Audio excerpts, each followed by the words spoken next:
Hi, everybody. My name is Grant Hosford. I'm the CEO and co-founder of a company called codeSpark, and we teach young kids about computer science. We turn programming into play. And these moments are the moments that we live for, when kids not only are learning, but they're really excited about this new skill and new set of problem-solving tools that they're learning about.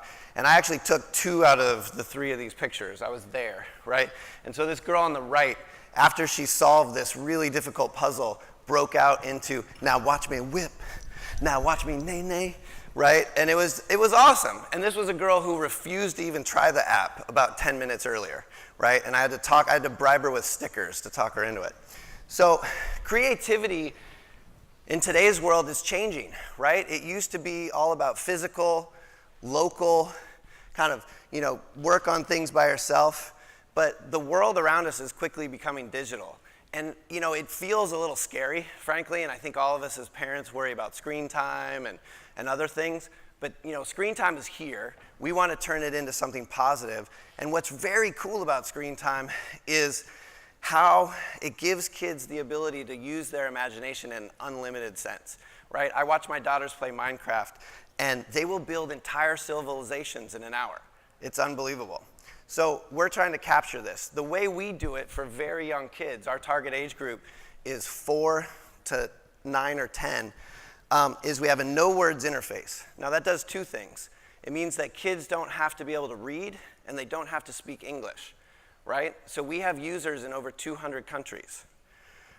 We also don't want to leave people out, right? Especially our girls. So we're very dedicated to making sure not only does the art reflect that we want girls to be there, and so we have very powerful girl characters. We like to say they kick ass, right? They're ninjas, they're astronauts, they're cowgirls, they're things that little girls want to be.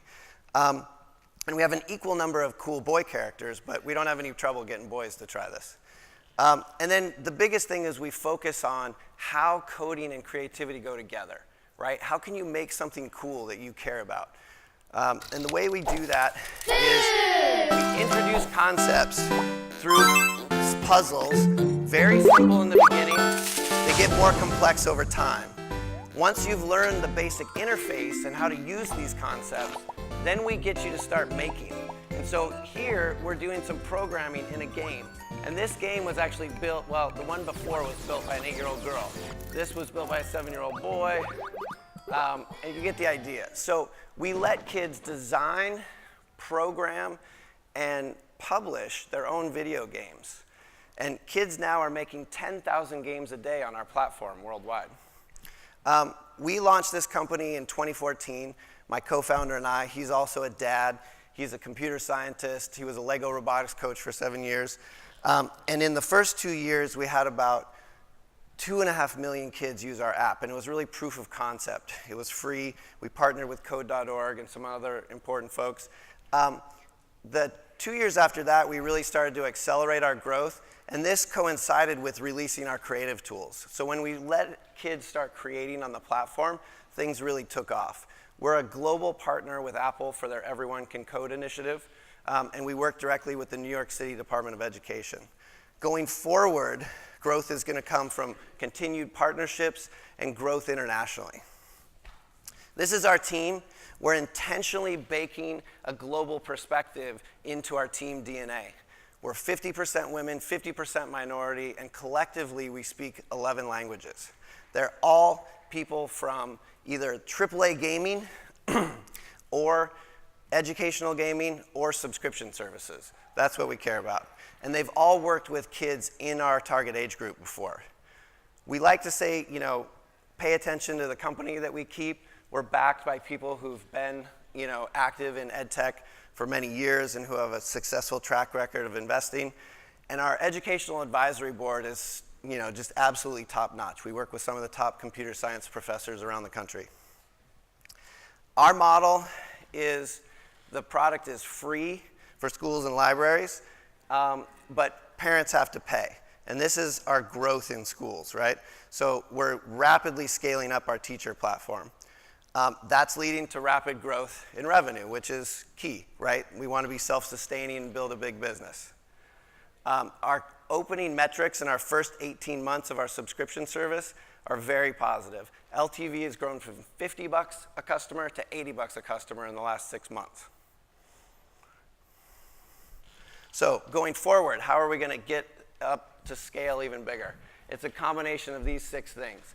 Continued organic growth, work with school channels, work with partnerships. We're going to start paid marketing for the first time. We're working on social and viral channels, and we're going to get serious about moving into China, and we're actually having really important discussions about that here. We're building a global digital creativity platform with coding at the center. It's the tip of the spear for how we enter the school and how we enter the home. We wrap that with community so that kids are excited and sharing with each other and learning from each other. And then we give them things they really want to do anyway, right? Storytell, engineering, building, visual arts, game design. We will be raising in the fall for the investors in the room. I see a few of you out there. We're putting the round together, and we'll be formally out putting this round together kind of in early fall. If you are interested in finding out more, I'm going to step outside right after this. Plus, I have really cool stickers, so you might want to come see me just for that. If you have questions, I'm happy to answer them. Thanks for being here, and thanks for the time.